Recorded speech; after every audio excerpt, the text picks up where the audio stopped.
Halo teman-teman semua, apa kabar? Berjumpa lagi dengan saya di channel Belo Programming bersama saya Alun Pau. Dan di seri kali ini kita akan membahas tentang migration di dalam Laravel. Dan tentunya buat teman-teman yang baru ketemu dengan channel ini, silahkan di subscribe dan jangan lupa aktifkan loncengnya supaya teman-teman bisa mendapatkan notifikasi atau pemberitahuan ketika ada materi terbaru yang saya upload di channel ini. Dan seperti biasa, sebelum kita praktekkan fitur migration itu di dalam Laravel atau di project kita, maka saya akan menjelaskan sedikit, saya akan bercerita sedikit tentang migration itu apa dan apa manfaat yang akan kita peroleh setelah kita menggunakan migration itu sendiri.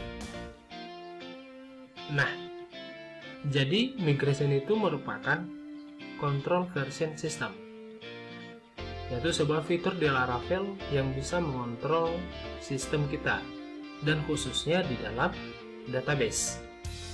Nah, jadi ketika kita menggunakan fitur migration di dalam Laravel ini, maka kita akan lebih mudah memanajemen database kita yang kita gunakan di dalam aplikasi kita.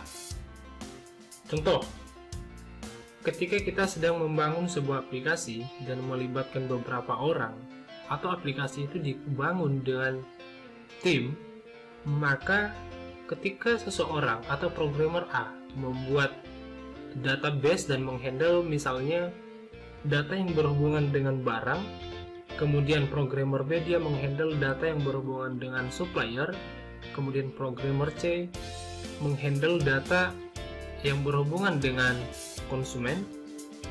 Nah, maka ketika nanti si programmer A melakukan perubahan atau struktural daripada data barangnya tadi, maka dia tinggal mengirimkan file itu ke programmer yang lain, sehingga programmer lain tidak perlu membuat satu persatu atau tidak perlu merubah struktur table yang sudah dibuat programmer A-nya tadi. Jadi intinya, ketika kita sudah buat migrasi, ketika kita sudah buat migrasi untuk masing-masing datanya, untuk masing-masing tabelnya, maka file itulah nanti yang akan dikirimkan ke programmer-programmer yang lainnya. Nah, jadi apapun nanti yang kita rubah, apapun nanti yang kita buat di dalam file migrasinya tadi, maka programmer yang lain itu tinggal melakukan migrate-nya saja. Maka secara otomatis file dari migration tersebut akan terbentuk. Nah, seperti itu ya. Nah, oke, langsung aja kita praktekkan. Kita buka project kita yang kita kerjakan di pertemuan sebelumnya, yaitu dasar Laravel, nama projectnya. Nah, coba kita lihat dulu. Ya, kita lihat dulu projectnya. Kita buka terminal, kita jalankan dulu ya. Coba di sini PHP Artisan Serve. Oke, ini saya kopikan saja. Saya letakkan di browser. Oke, saya buat di sini admin. Oke. Nah, jadi ini project yang kita buat sebelumnya. Dan sekarang kita akan membuat sebuah database, karena project kita ini nanti akan berhubungan atau terintegrasi dengan database untuk menyimpan dan menampung data-data yang kita butuhkan nantinya. Nah, yang pertama kita jalankan dulu MySQL-nya. Ya, di samping kita jalankan. Oke. Kemudian kita buka localhost. Localhost phpMyAdmin, atau dari sini aja tadi boleh ya, boleh diklik aja langsung di sini. Oke. Nah, sekarang kita akan membuat sebuah database. Nama database-nya itu kita buat Tokoku, kemudian create. Oke. Nah, sekarang kita sudah mempunyai satu database di sini, yaitu namanya Tokoku. Dan ini kita tidak perlu tambahkan table, kita tidak perlu edit, atau ini database kita nggak usah apa-apain. Ya, kita letakkan aja di sini. Kemudian kita kembali ke Visual Studio Code kita. Nah, apa yang kita lakukan di sini? yang kita lakukan di sini, kita akan menggunakan fitur migrasinya tadi. Dan sebelum kita menggunakan fitur migrasinya, kita lihat dulu migrasi yang sudah ada atau default yang sudah disediakan oleh Laravel. Nah, di mana kita melihatnya? Bisa kita lihat di dalam folder database dan migrasi. Nah, kita lihat di sini ada dua file migrasi, yaitu users dan password reset. Nah, jadi inilah file migrasi yang nantinya ketika kita gunakan perintah migrate untuk mengenerate semua file-file ini, maka secara otomatis nanti table-table di dalam database kita di sini akan tercreate atau terbentuk secara otomatis. Jadi kita tidak perlu membuat tabelnya satu persatu, kita manage saja nanti di sini. Gitu. Oke, bagaimana cara membuatnya? Kita coba. Yang pertama tadi kita sudah membuka terminal ini nggak usah kita tutup, kita splitkan aja di sini. Kita klik supaya terminal kita ada dua. Nah, sekarang kita akan gunakan fitur migrasinya tadi.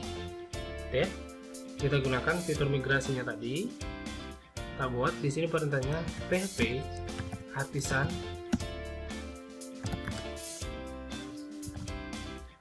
make migrasi.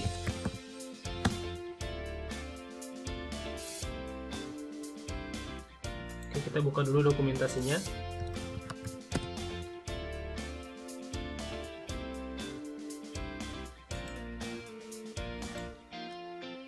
Kita pilih dokumentasi dan kita pilih yang 57.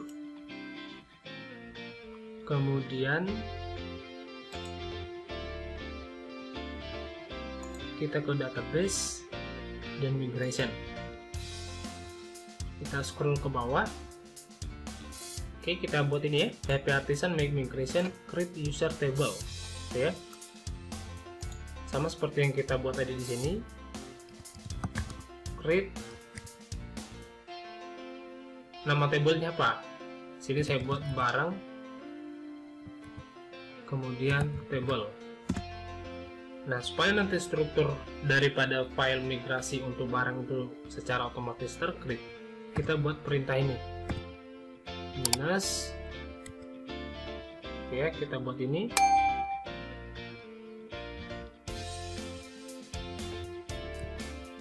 create sama dengan nama tabelnya barang. Oke, kita tambahkan lagi di depannya ini table barang. Nah, kita lihat ya, di sini tuh masih dua file migrasi. Nah, setelah nanti kita create ini, maka secara otomatis ini akan bertambah. Kita lihat.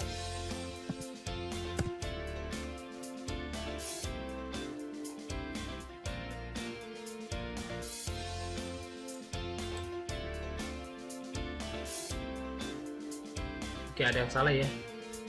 Ini saya rubah migration.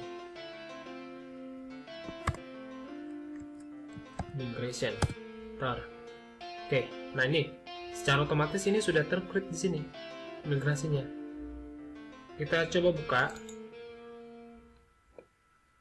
Nah, kalau misalnya kita buka, maka struktur daripada file migrasinya tadi, file migrasi khusus tabel barang, ya, ini secara otomatis sudah dibentuk oleh Laravel seperti ini. Ya. Nah, selanjutnya bagaimana cara kita menambahkan nanti secara otomatis table di dalam database kita tadi?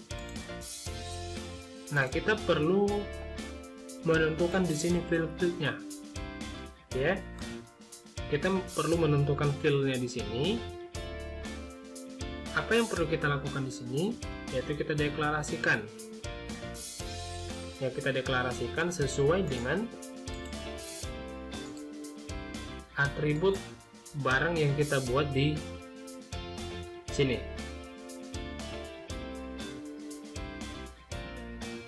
Oke ya, sesuai dengan atribut yang kita buat di sini. Nah, berarti kita perlu yang namanya di sini table. Nah, ini tipe datanya ya. Ini tipe data. Kemudian kita tentukan filenya apa. Kode barang.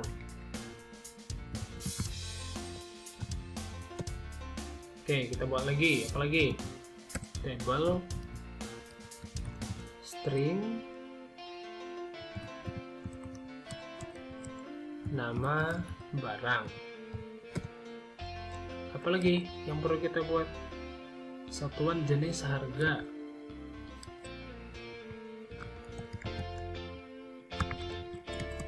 Table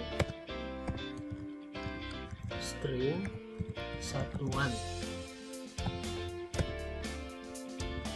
Table string jenis. Table string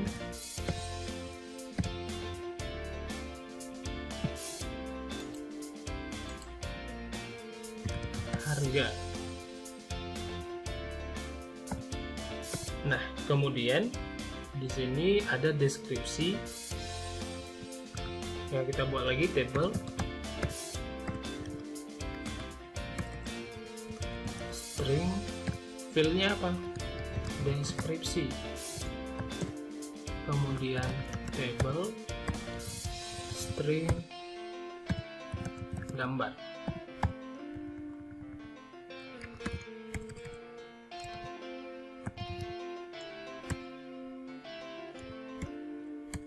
Gambar barang.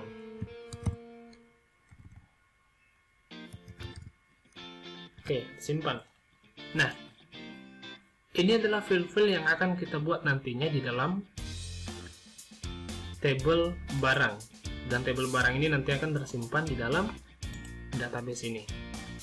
Nah, apa yang perlu kita lakukan supaya secara otomatis bisa tercreate tabelenya di sini? Nah, kita buat di sini perintah di terminalnya, yaitu php artisan migrate. Oke ya, kita coba lihat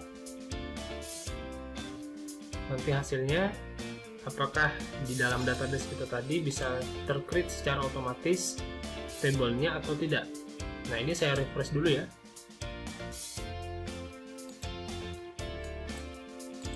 Oke, ini belum ada table ya, ini masih minus di sini, belum ada.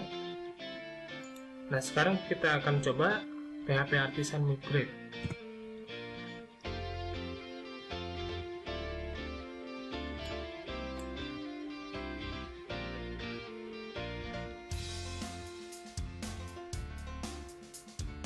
Oke, php artisan migrate.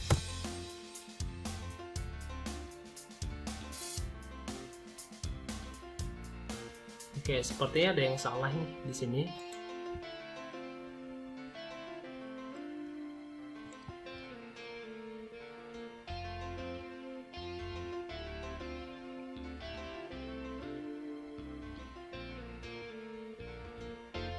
Nah, ada yang salah. Kenapa? Kita perlu atur di bagian env-nya. Nah, di sini kita perlu atur, tadi belum ada kita konfigurasi di sini. Database kita apa?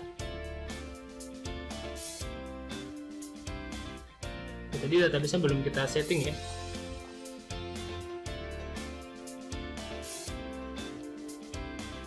Oke, nama database-nya kita buat di sini. Tadi nama database yang kita buat di sini Tokoku. Ini Tokoku. Kemudian di sini kita buat root dan passwordnya kita hapus. Kita simpan dan coba kita migrate lagi.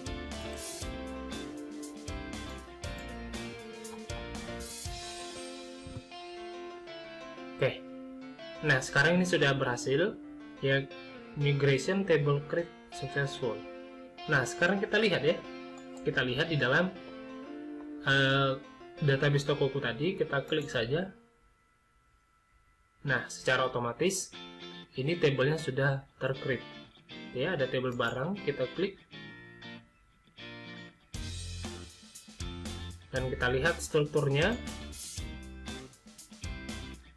Nah, sekarang ID-nya tadi dan juga field-field yang lainnya sudah tercreate secara otomatis di dalam tabel barang yang ada di dalam database toko kita tadi.